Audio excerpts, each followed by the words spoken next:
Let us first discuss Islam, okay? Okay, Swami, okay.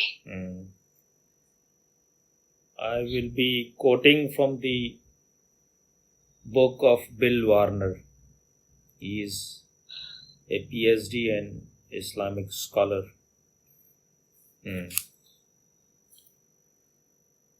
Muhammad is the Baba Saheb Ambedkar of Islam. He is the creator of the Constitution of Islam. Allah is also his creation. So they talk about two things: Dar al-Islam, land of submission. That means that which has already become Islamic. And Dar al-Harb, land of war. So according to Bill Warner, the land of war is the country that is free of Islam, free of Allah. The land of Kafir must become the land of those who have submitted and are the slaves of Allah. Islam should be in a state of constant pressure against Kafir. Therefore, the relation between Islam and the rest of the world is sacred war or temporary peace. This struggle is eternal, universal and obligatory for the Muslim community. The only pause in the jihad comes through the need for Islam to strengthen itself. Peace is temporary, war is permanent. Jihad in the Hadith. The Hadith spells out the details of jihad. Who can be killed, under what circumstances, at what times, the actual words to be said upon attack, how to handle defeat, what to do with prisoners, how to build morale, and more are drawn from the ideal words and action of Muhammad. The Hadith is a precise tactical manual for jihad.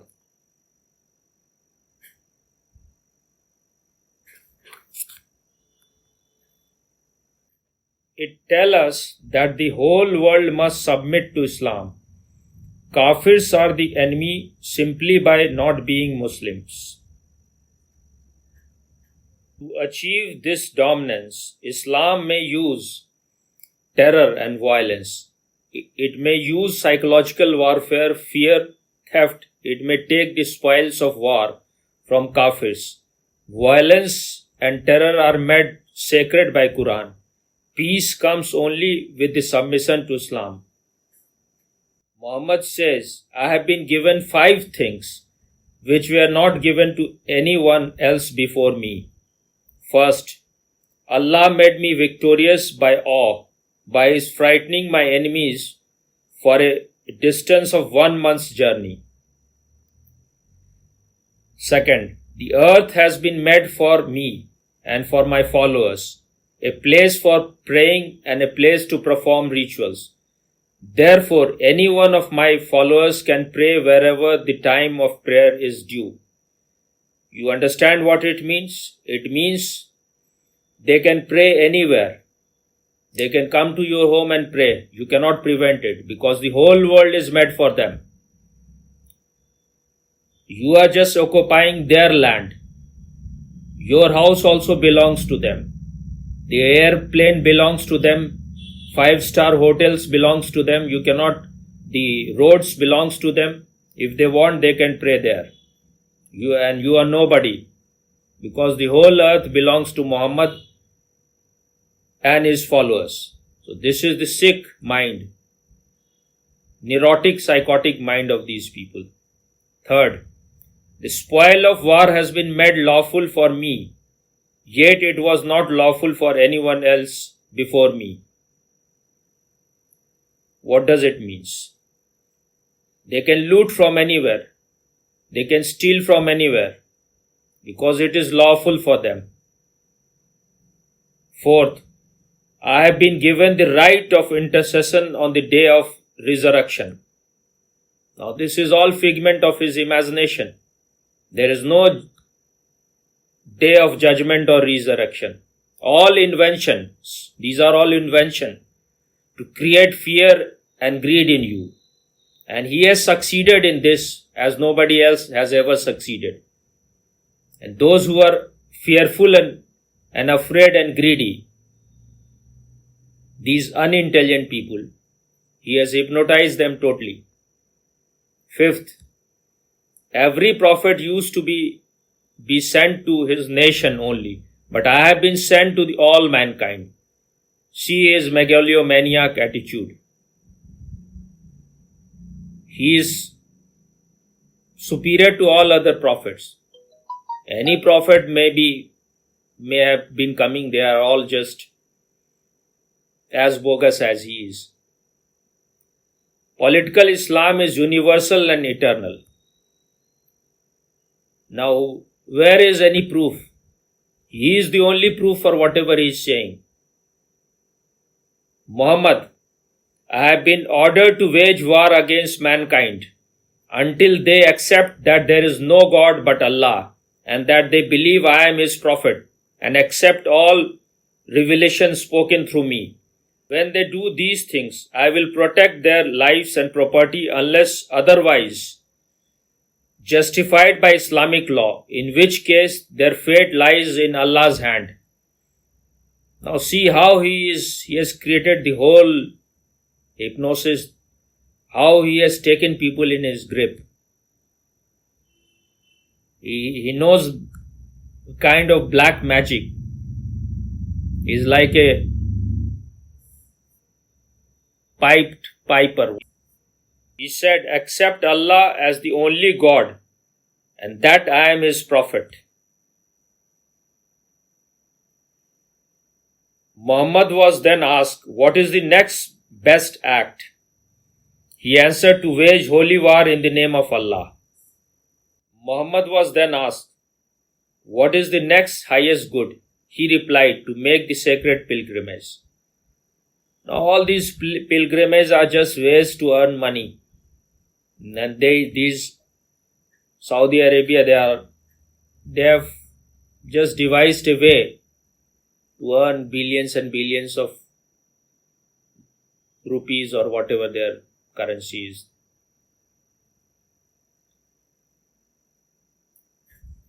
Muhammad, the man who dies without participating in jihad, who never desires to wage holy war, dies the death of a hypocrite. Now see how he is making his followers totally blind. When the leader calls for jihad, every Muslim should take part immediately. Muhammad, after the conquest of Makkah, there is no need to migrate to Medina, but holy war and the willingness to participate still remain. If your ruler demands warriors, answer his call immediately. Jihad is the best deed. The smallest action in jihad is rewarded more than prayer and fasting. Now, because people are interested in reward, because they are greedy, that's why he is able to control them. An ordinary jihadist is superior to a saint. Now see what kind of greed he is giving to them to kill people. By killing people, by butchering people, by murdering people, you will become superior to saints. Someone asked Muhammad, who is the best person? Muhammad said, a Muslim who uses all of his strength and resources striving in Allah's cause. The person then asked, who is the next best person? Muhammad replied, a Muslim who remains secluded from the world, praying to Allah and not bothering the people with foolishness. Now, this kind of seclusion, remaining away from society, will make him more mad. he will become insensitive and praying to Allah, something which is non-existential, just an imagination, will take him more into the world of dreams. And then he will be desiring these 72 hurs and paradise and all the comforts of paradise. And then he can kill very easily because his greed is increasing. A man asked Muhammad, one man fights for wealth, one man fights to achieve fame, and another fights for pride. Who among them fight for the cause of Allah? Muhammad said, the man who fights so that Islam should dominate is the man who fights for Allah's cause. Now what is this? Pure politics. You want to dominate others. What is this to do with religion?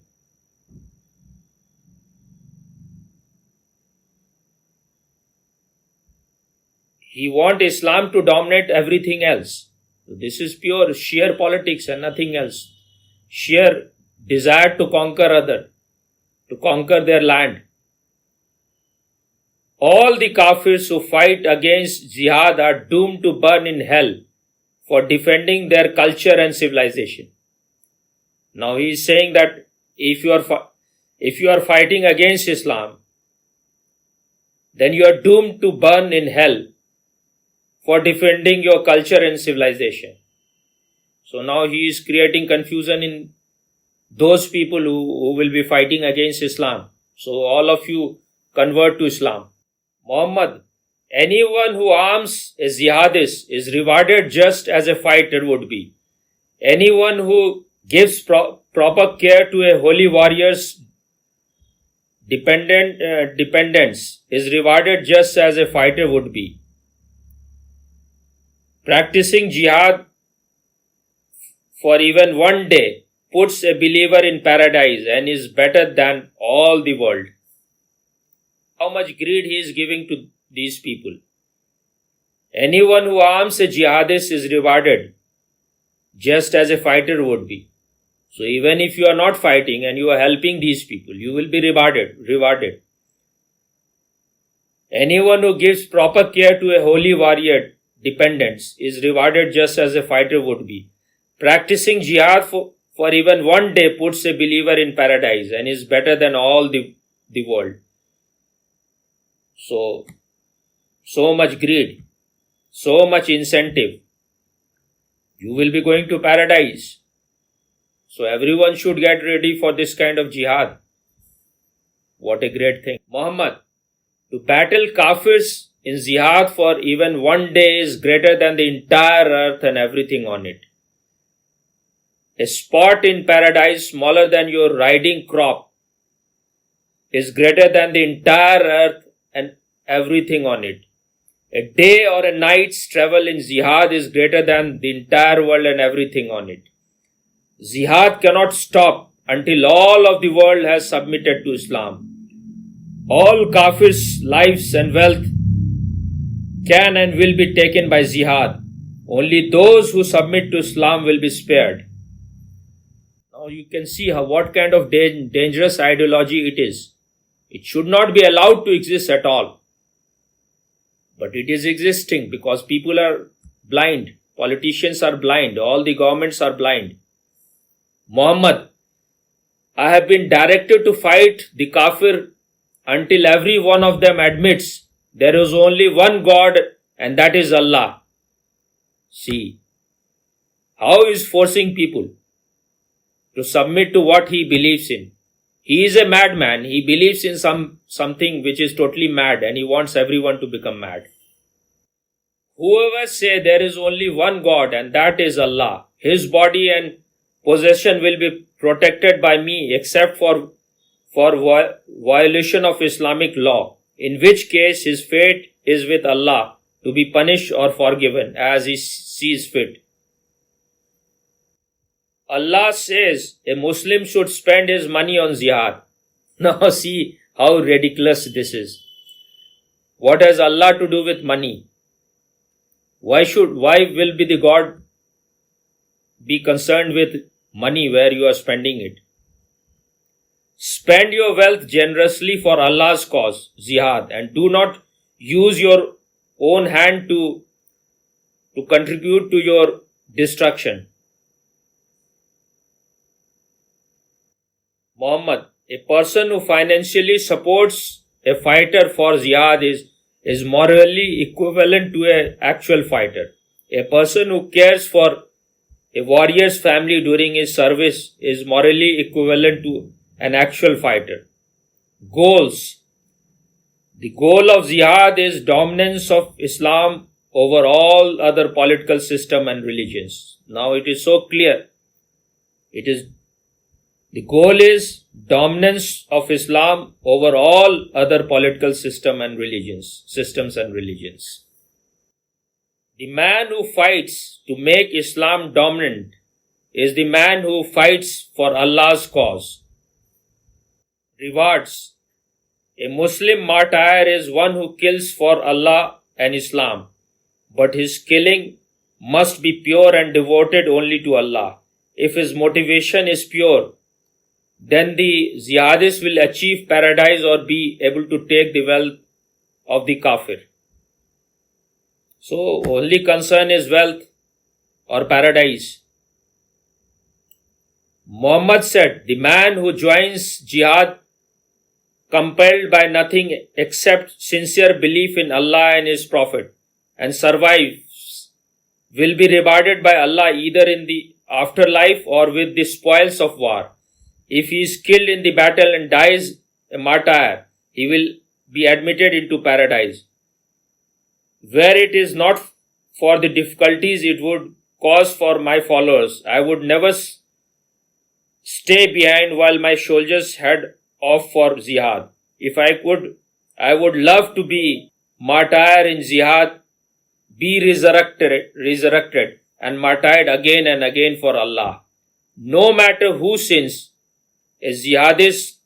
no matter what sins a jihadist commit, he will not go to hell. Now you see, you can do anything. You can rape, you can murder, you can butcher, you can just flow as much blood as you want. You can do all too much bloodshed. It matters not at all. Because you are a jihadist, you cannot go to hell. Now this man is giving them all the ways. Go on committing as much sin as you want in the name of Allah, and nothing will happen to you. Muhammad says, anyone who even gets his feet dirty performing jihad will be saved from hell by Allah. The pure jihadist must commit his life and wealth to jihad. If he can reach this highest form of devotion, then not even the pilgrimage to Makkah, Hajj, can surpass it. Muhammad, even jihad is inferior unless a man knowingly risks and loses both life and property for the sake of Allah.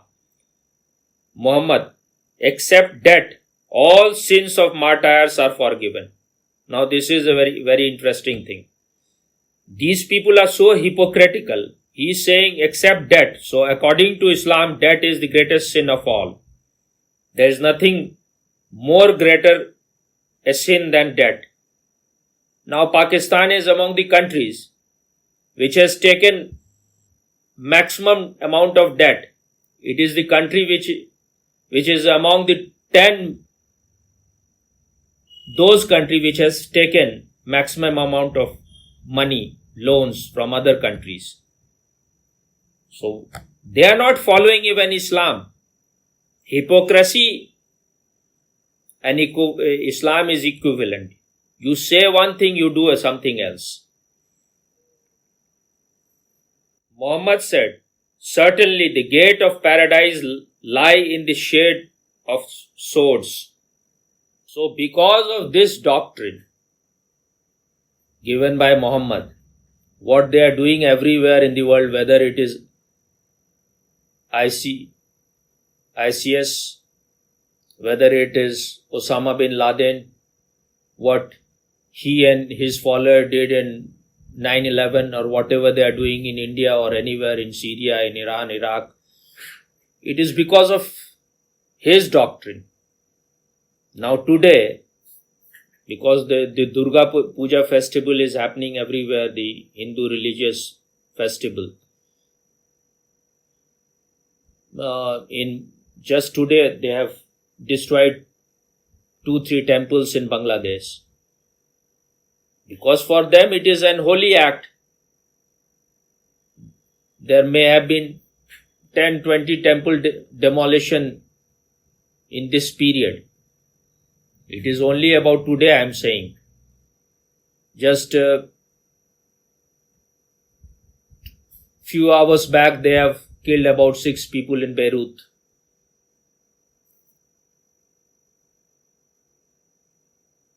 So they are following it very sincerely, whatever he has taught. Now first Taliban warned America that if you don't recognize us, the consequences will be very dangerous. Now today Taliban has warned the whole world. The whole Kabul is in darkness because they are not paying electricity bill to those countries from where they are getting electricity. But they are warning the whole world because they know only one way, and the way is to rob others, to put your hand in the pocket of other people, because this is what they are taught.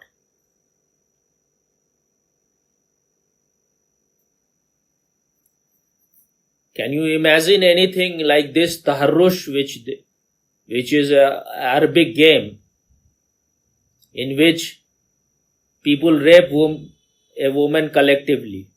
They will create circles. One circle will be preventing other people from entering that circle. The other circle will be acting as if they want to save that woman, and the third circle they will be raping the woman. So this is a sick thing, but how the world is allowing it to happen? Just today they were showing in the what is happening in Iran. One woman was, 2 women actually in 2 different places. They were being dragged by some people, taken into car. One woman was not wearing, because she was not wearing burqa. So she was dragged in the way you cannot even do with any animals. She was crying, she was in every way trying not to enter the car, because once you enter inside the car, then what they are going to do afterward, it is beyond the imagination of anyone. So they were showing 2 such videos. They have no sensitivity at all. They are not human, they are below animals. Okay. So you are enlightened now about Islam? Yes, I've seen the truth about this religion. And it shouldn't be even called a religion at all. It's just simply politics. Shouldn't even be put under in the name of God. That's the packaging in the name. Why you are saying politics? Why you are even politics is far higher than this. It's not even politics. Politician, if they are sincere, they can do something good. There is nothing inherent in politics that tell you to kill people. Politicians are there to remain in power and to serve you also. This is totally false. It is all imaginary. There is no God, there is no Allah like that. But it is so surprising that this is one of the, in fact, this is the second biggest religion in the world, number-wise. And people are not at all aware. And even Christianity, if you read its books, it is also like that. So this shows that number has no value at all. millions of people can follow something which can be totally bogus. Most of the time,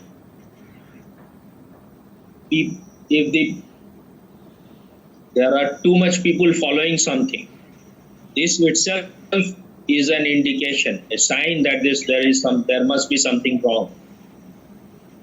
Because how can too much people understand something very high or subtle?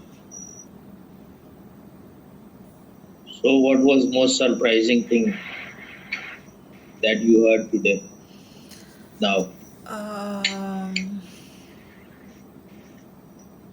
I think it's about the jihad law. How he gives such a high value to jihad. How he said that jihad is above all other things. Like it's the highest, most moral act in Islam. this is so clear, so obvious. What he means that he wants to be the king of the whole world. So how can he be the king of the whole world? If you don't kill other people, if you don't conquer, if you don't destroy other people, how he can become the king of the whole world? So that was his desire. Allah is just an alibi, just an excuse. He is both Allah and the Prophet.